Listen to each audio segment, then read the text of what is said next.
Apostle जी, इस बहन का नाम नगमा है और ये पटियाला के रहने वाले हैं। 26 अप्रैल 2014 को इनकी मैरिज हुई थी और कहते हैं कि उसके बाद इस बहन ने और इनके हस्बैंड ने बेबी का सोचा, पर ये बहन प्रेगनेंसी कंसीव नहीं कर पा रहे थे। और जब ये बेबी का सोचते थे तो बहन प्रेग्नेंट ही नहीं हो पा रहे थे। इस बहन ने डॉक्टर को जब चेक करवाया और डॉक्टर ने बताया कि मेडिसिन खाने को भी दी, और 2018 में ये बहन प्रेग्नेंट जब हुए तो 4th मंथ में ही जब इन्होंने स्कैनिंग करवाई तो डॉक्टर ने बताया कि आपके बेबी की धड़कन जो है वो बंद हो चुकी है। Heart beat 4th month pregnancy में बंद हो गई और बेबी डेड हो चुका था। और उसके लिए उसके बाद उसी समय डिलीवरी करनी पड़ी और डिलीवरी के द्वारा इनका बेबी जो रिमूव कर दिया गया। और ये बहन और इनके हस्बैंड कहते हैं बहुत परेशान हो चुके थे। फिर इन्होंने फिर से डॉक्टर को चेक करवाया और आपके हस्बैंड, इनके हस्बैंड को, आपके हस्बैंड का नाम क्या है सिस्टर? राजन कुमार। राजन कुमार। जब आपका पहला बेबी डेड हुआ तो आप दूसरी बार जब फिर आप ट्राई कर रहे डॉक्टर के पास गए तो आपको पहले से ही प्रॉब्लम थी जो बढ़ गई कि आपके जो शुक्राणु थे वो बिल्कुल डेड हो गए थे। बिल्कुल डेड हो गए थे। और ये बड़ी ध्यान से सुनने वाली टेस्टिमनी है, इसलिए हम हस्बैंड वाइफ आपकी टेस्टिमनी खुद दे रहे हैं। क्योंकि पहले तो बेबी बहुत लेट हुआ, जब हुआ तो मर गया, लेकिन आपकी जो प्रॉब्लम थी उसके कारण बेबी लेट हुआ, लेकिन धीरे धीरे वो प्रॉब्लम इतनी बढ़ गई कि आपके शुक्राणु टोटल डेड हो गए और आपकी जो वाइफ है, आपने लिखा हुआ कि इनके एग बनने बंद हो गए। हाँ जी। तो दोनों तरफ से चांसेस क्लोज हो गए थे, खत्म हो गए थे, डेड हो गए थे जी। आपने अपनी टेस्टिमनी में कुछ खास चीजें लिखी हुई हैं कि आप सुसाइड करना चाहते थे जी। आप बताइए खुल के वो क्या चीजें थी, वो आप खुल के बताओ, क्या क्या दिमाग में आता था, क्या सोचते थे? ਪਾਪਾ ਜੀ ਦਿਮਾਗ में ਇਹ ਆਂਦਾ ਸੀਗੇ हाँ पंजाबी पंजाबी च बोलो, खोल के बोलो। ਵੀ ਸਾਡੇ ਵੀ ਬੇਬੀ ਨਹੀਂ ਹੈਗਾ, ਲੋਕ ਸਾਨੂੰ ਤਾਨੇ ਮਾਰਦੇ ਬੋਲਦੇ ਵੀ ਤੁਹਾਡੇ ਬੇਬੀ ਨਹੀਂ ਹੈਗਾ। ਮੇਰੇ ਫਰੈਂਡ ਜਿੰਨੇ ਸੀ ਕਹਿੰਦੇ ਯਾਰ ਤੇਰੇ ਮੈਰਿਜ ਨੂੰ ਇੰਨਾ ਚਿਰ ਹੋ ਗਿਆ, ਤੂੰ ਮੈਨੂੰ ਮੂੰਹ ਮਿੱਠਾ ਨਹੀਂ ਕਰਵਾਉਂਦਾ, ਸਾਡਾ ਕੀ ਗੱਲ ਆ? ਮਾਂ ਕੋਈ ਗੱਲ, ਮੇਰਾ ਪਰਮੇਸ਼ਰ ਮੇਰੇ ਨਾਲ ਆ, ਤੁਹਾਨੂੰ ਇੱਕ ਦਿਨ ਮੈਂ ਖੁਦ ਪਾਰਟੀ ਦਊਂਗਾ, ਖਾਂਬੜਾ ਚਰਚ ਵਿੱਚ ਜਾ ਕੇ ਗਵਾਹੀ ਦਊਂਗਾ ਆਪਣੀ। कितने डॉक्टर चेंज किए आपने? 4-5 करे पापा जी डॉक्टर। और मेडिसिन खाई आपने? जी।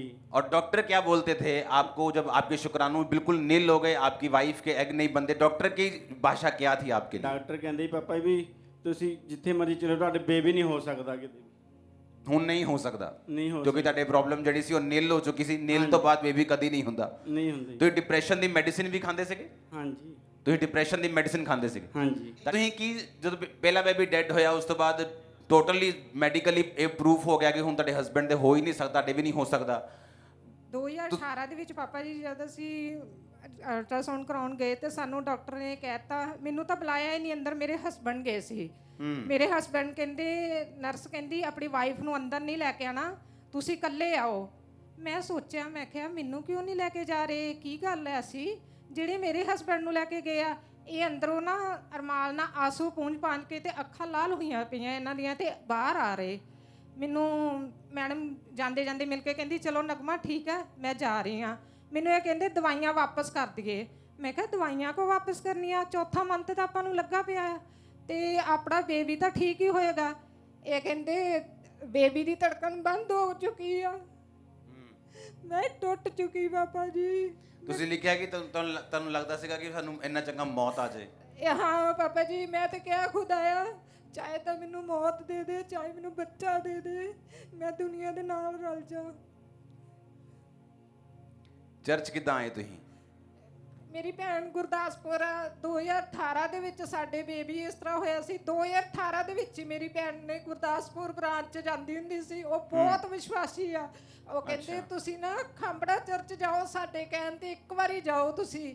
ਮੈਂ ਖਾਂਬੜਾ ਚਰਚ ਆ ਨਹੀਂ ਸਕੀ, ਮੈਂ ਆਨਲਾਈਨ ਪ੍ਰਾਰਥਨਾ ਸ਼ੁਰੂ ਕਰ ਦਿੱਤੀ। ਮੈਂ ਜਦ ਵੀ ਪ੍ਰਾਰਥਨਾ ਸ਼ੁਰੂ ਕੀਤੀਆਂ ਹਰ ਇੱਕ ਵਰਡ ਨੂੰ ਮੈਂ ਰਿਸੀਵ ਕਰਦੀ ਸੀ, ਮੈਂ ਗ੍ਰਹਿਣ ਕਰਦੀ ਸੀ। ਆਪਣੇ ਦੋਵੇਂ ਅਸੀਂ ਹਸਬੈਂਡ ਵਾਈਫ ਅਸੀਂ ਪ੍ਰਾਰਥਨਾ ਦੇਖਦੇ ਰਹੇ। ਫਿਰ 24 ਫਰਵਰੀ 2022 ਨੂੰ ਬ੍ਰਾਂਚ ਦੇ ਵਿੱਚ ਪਾਪਾ ਜੀ ਤੁਸੀਂ ਵਰਲਡਾਂ ਨੂੰ ਬੋਲਿਆ ਸੀ। ਫਿਰ ਤੁਸੀਂ ਸੰਡੇ ਚਰਚ ਜਾਣਾ ਸ਼ੁਰੂ ਕਰਤਾ ਬ੍ਰਾਂਚ ਦੇ ਵਿੱਚ? ਫਿਰ ਅਸੀਂ ਚਰਚ ਜਾਣਾ ਸ਼ੁਰੂ ਕਰ ਦਿੱਤਾ। ਜਿਸ ਦਿਨ ਤੁਹਾਡੀ ਓਪਨਿੰਗ ਹੋਈ ਉਸ ਤੋਂ ਬਾਅਦ ਅਸੀਂ ਲਗਾਤਾਰ ਜਾਂਦੇ ਰਹੇ, ਬਹੁਤ ਵਿਸ਼ਵਾਸ ਨਾਲ ਜਾਂਦੇ ਰਹੇ। ਉਸ ਵਿਸ਼ਵਾਸ ਨੇ ਸਾਨੂੰ ਅੱਜ ਸਾਡੀ ਬੇਟੀ ਸਾਡੇ ਗੋਦ ਦੇ ਵਿੱਚ ਆ। ਓ ਜੀਸਸ, ਥੈਂਕ ਯੂ ਜੀਸਸ। ਤੁਸੀਂ ਲਿਖਿਆ 24 ਫਰਵਰੀ 2022 ਨੂੰ ਤੁਸੀਂ ਸੰਡੇ ਮੀਟਿੰਗ ਦੇ ਵਿੱਚ ਬੈਠੇ ਸੀਗੇ। ਹਾਂਜੀ। ਜਦੋਂ ਪ੍ਰੋਫੈਟਿਕ ਵਰਡ ਹੋਇਆ ਕਿ ਜਿਨ੍ਹਾਂ ਦੇ ਬੇਬੀ ਨਹੀਂ ਆਪਣੇ ਆਪ ਨੂੰ ਟੱਚ ਕਰੋ, ਉਹ ਜਿੰਨੇ ਬ੍ਰਾਂਚਸ ਦੇ ਵਿੱਚ ਨੇ ਉਹ ਟੱਚ ਕਰੋਗੇ ਮੈਂ ਤੁਹਾਨੂੰ ਵੱਡੀ ਟੈਸਟੀਮਨੀ ਨਾਲ ਔਰ ਬੇਬੀ ਨਾਲ ਆਂਦੇ ਹੋਏ ਦੇਖ ਰਿਹਾ ਹਾਂਜੀ ਤੁਸੀਂ ਪਟਿਆਲਾ ਬ੍ਰਾਂਚ ਦੇ ਵਿੱਚ ਮੌਜੂਦ ਸੀਗੇ ਅਸੀਂ ਪਟਿਆਲਾ ਬ੍ਰਾਂਚ ਵਿੱਚ ਦੋਵੇਂ ਹਸਬੰਡ ਵਾਈਫ ਜਾਂਦੇ ਹੁੰਦੇ ਸੀ खुदावंद का रूह सब बीमारों को छुए रसौली वालों को छुए जितनों के बेबीज ने उनको छुए टच करे एक एक जन को जितने लोग यहाँ मौजूद हैं जितने ब्रांचेस में हैं जितने ऑनलाइन मौजूद हैं जितनों के पास बेबीज नहीं जितनों के पास फाइनेंस नहीं बिजनेस नहीं जॉब्स नहीं मैं आपको ब्लेस करता हूँ बेबीज के साथ बिजनेस के साथ फाइनेंस के साथ बड़ी टेस्टिमनी के साथ आप वापिस आने पाएंगे यीशु मसीह के नाम में और ਤੁਸੀਂ ਲਿਖਿਆ ਕਿ ਜਦੋਂ ਉਹ ਪ੍ਰੇਅਰ ਹੋ ਰਹੀ ਸੀ ਤੁਹਾਡੀ ਬਾਡੀ 'ਚ ਕੁਝ ਮਹਿਸੂਸ ਹੋਇਆ ਕੀ ਮਹਿਸੂਸ ਹੋਇਆ ਤੁਹਾਨੂੰ ਇੱਕਦਮ ਮੇਰੀ ਲੂੰ ਕੰਡੇ ਇਕੱਠੇ ਹੋ ਗਏ ਪਸੀਨੋ ਪਸੀਨੀ ਮੈਂ ਹੋ ਗਈ ਮੈਂ ਕਿਹਾ ਇੰਨੀ ਮੈਨੂੰ ਗਰਮੀ ਲੱਗ ਰਹੀ ਹੈ ਨਾ ਮੈਂ ਤਾਂ ਪਾਣੀ ਪੀ ਕੇ ਆਈ ਮੈਂ ਕਿਹਾ ਕੀ ਹੋ ਗਿਆ ਮੈਨੂੰ ਕਦੀ ਇੰਨਾ ਪਸੀਨਾ ਨਹੀਂ ਆਇਆ ਨਹੀਂ ਗਰਮੀ ਦਾ ਮਹੀਨਾ ਸੀਗਾ ਕਿ ਸਰਦੀ ਦਾ ਮਹੀਨਾ ਸੀਗਾ ਨਹੀਂ ਇੰਨੀ ਗਰਮੀ ਨਹੀਂ ਸੀ 24 ਫਰਵਰੀ ਲਿਖਿਆ 24 ਫਰਵਰੀ ਸੀ ਮਤਲਬ ਇਹੀ ਦਿਨ ਹੋ ਗਏ ਨਾ ਹਾਂਜੀ ਹਾਂਜੀ ਇੰਨੀ ਗਰਮੀ ਤਾਂ ਹੈ ਨਹੀਂ ਸੀ ਮੈਨੂੰ ਬਹੁਤ ਗਰਮਾਹਟ ਮੈਂ ਪਸੀਨੋ ਪਸੀਨੀ ਹੋ ਗਈ ਮੈਂ ਆਪਣੇ ਹਸਬੰਡ ਨੂੰ ਦੱਸਿਆ ਮੈਂ ਕਿਹਾ ਮੈਨੂੰ ਇੰਜ ਲੱਗਾ ਜਿਵੇਂ ਨਾ ਮੈਨੂੰ ਕੋਈ ਚੀਜ਼ ਛੱਡ ਕੇ ਜਾ ਰਹੀ ਆ ਗਰਮਾਹਟ ਬਹੁਤ ਮਹਿਸੂਸ ਹੋਈ ਮੈਨੂੰ ਆਪਣੇ ਆਪ 'ਚ ਫਿਰ ਅਸੀਂ ਇਸ ਵਰਲਡਾਂ ਨੂੰ ਰਿਸੀਵ ਕਰਦੇ ਰਹੇ ਪਰਮੇਸ਼ਰ ਨੇ ਸਾਨੂੰ ਬਰਕਤ ਨਾਲ ਬਲੈਸ ਕੀਤਾ अच्छा एक और बात ध्यान दे विश्वास में और शक में क्या फर्क है बहुत लोगों को पवित्र आत्मा छूता है लेकिन उन्हें लगता है कि शायद गर्मी है शायद जोश आ रहा है चाहे म्यूजिक लगा हुआ है इस कारण मुझे ऐसा फील हो रहा है अगर आपको कोई फिजिकल प्रॉब्लम नहीं है और पवित्र आत्मा आपको छू रहा है तो कई बार आपको मालूम नहीं होता कि पवित्र आत्मा ने मुझे छुआ कि नहीं छुआ इनके केस में इनको छुआ पवित्र आत्मा ने कि नहीं छुआ किस चीज से साबित होता है ये वो केस है कि जब बेबी पेट में डेड हुआ दोबारा जब टेस्ट हुए तो उसके बाद बताया कि अब शुक्राणु बनते ही नहीं नील हो चुके हैं वाइफ के एग नहीं बनता 5-6 डॉक्टर्स चेंज लाखों रुपया मेडिसिन डॉक्टर ने बोल दिया बेबी मेडिकली पॉसिबल नहीं है बहन जाती थी गुरदासपुर उसने चर्च के बारे में बताया ये पटियाला में जाते थे 24 फरवरी जिस दिन पवित्र आत्मा ने इनको छुआ और जिस दिन इन्होंने कहा कि मुझे ऐसा लगा कि मेरी बॉडी में गर्माहट महसूस हुई अच्छा हम ये मान लेते हैं कि ठीक है कि ये एक जोश था ठीक है ये साउंड का असर था जोश था गर्मी थी नाच के ऐसा किया हम मान लेते चलो ऐसा हो गया पर जब नेक्स्ट दिन आप घर जाके आपने अपना प्रेगनेंसी टेस्ट चेक किया तो क्या आया मतलब मैं प्रेग्नेंट सी मैं अपने पति ਨੂੰ ਦੱਸਿਆ मैं प्रेग्नेंट है मेरे पति बहुत खुश हो कितने इस बात को समझ रहे हैं कि एक व्यक्ति को जब पवित्र आत्मा छूता है ना अगर उसको कोई फिजिकल प्रॉब्लम नहीं है उसको यकीन करना मुश्किल हो जाता है कि मुझे पवित्र आत्मा नहीं छुआ या मेरे को जोश आ रहा है या मेरे को लेकिन एक व्यक्ति जब किसी सिचुएशन में होता है जब एक व्यक्ति बीमार होता है खासकर फिजिकल बीमार होता है उससे जब पवित्र आत्मा छूता है उसे 100% मालूम होता है कि परमेश्वर ने मुझे छुआ इसीलिए जो लोग अविश्वासी होते हैं जो लोग बीमार नहीं होते जो लोग हट्टे कट्टे होते हैं कई बार वो दूसरों को बोलते हैं यार ये पखंड करता है क्योंकि उन्हें मालूम नहीं कि ये पवित्र आत्मा है क्योंकि उन्हें जरूरत नहीं है जिन लोगों को जरूरत होती है मुझे मालूम है मुझे पवित्र आत्मा जब छूता था मुझे फिजिकल जब प्रॉब्लम थी मुझे बीमारियां थी जब पवित्र आत्मा मुझे छूता था मुझे मालूम होता था कि पवित्र आत्मा ने मुझे छुआ है लोगों के लिए वो पाखंड हो सकता था अगर मैं कंप्यूटर इंजीनियर हो गया अगर मुझे वही चीज तब से 3 साल पहले कोई बताता तो मेरे लिए तब भी वो पाखंड ही रहता लेकिन जो व्यक्ति जिसके जीवन में गुजर रही होती है इसलिए मैंने कहा यहां पढ़े लिखे भी बैठे हैं डॉक्टर्स भी बैठे हैं आईएएस भी बैठे हैं तो वो सोच सकते हैं कि ठीक है जोश हो सकता है टेंट की गर्मी हो सकती है साउंड की गर्मी ठीक है मैं आपकी बात से सहमत हूं हो सकता है ऐसा लेकिन फिर ऐसा क्या हुआ कि एक व्यक्ति जो मेडिकली इम्पॉसिबल है बेबी को लेना जब अगले दिन पवित्र आत्मा के छूने के बाद घर जाता है प्रेग्नेंट होता है और अपने बेबी गर्ल के साथ वो टेस्टिमनी देने के लिए आता आप बताओ क्या है ये ओ आमीन ऊंचे वाला चाहिए तारीफ ऊंची वाली चाहिए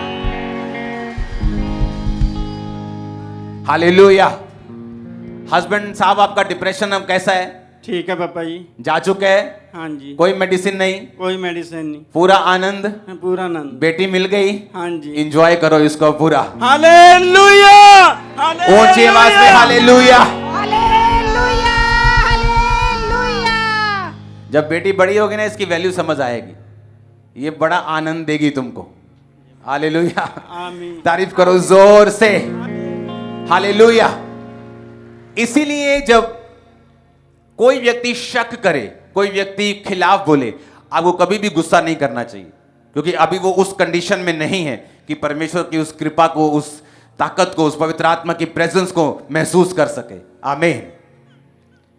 इसलिए बाइबल कहती है कि अपने दुखों के लिए पौलुस कहता मैं धन्यवाद करूंगा जिसके कारण मैंने मसीह को देखा। अगर मैं बीमार ना होता, इतनी गहराई से पवित्र आत्मा मुझे कैसे छूता है, वो कैसे काम करता है, मुझे कभी मालूम ना होता। आप थैंक्स करो कि आप बीमार थे लेकिन खुदा के घर में हो, क्योंकि आप परमेश्वर को भी पालोगे और चंगाई को भी पालोगे। आमीन। ऊंचा ये बरकत आपकी है। आज ये बेबी गर्ल 3 महीने 2 दिन की हो चुकी है। शक्ल दिखाओ इसकी। हालेलुया। रिसीव करो अपने लिए चर्च। मैंने कहा रिसीव करो अपने लिए चर्च। आमीन बोलकर रिसीव करो अपने लिए यीशु मसीह के नाम में। हालेलुया। तारीफ करो जोर से। परमेश्वर के दास के द्वारा टीचिंग्स को सुनने के लिए, अनाउंसमेंट्स और अपडेट्स को जानने के लिए आप हमारे YouTube चैनल को सब्सक्राइब करें और साथ में बेल आइकन को दबाएं, ताकि जब भी कोई नई अपडेट हो तो आप सबसे पहले जान सकें।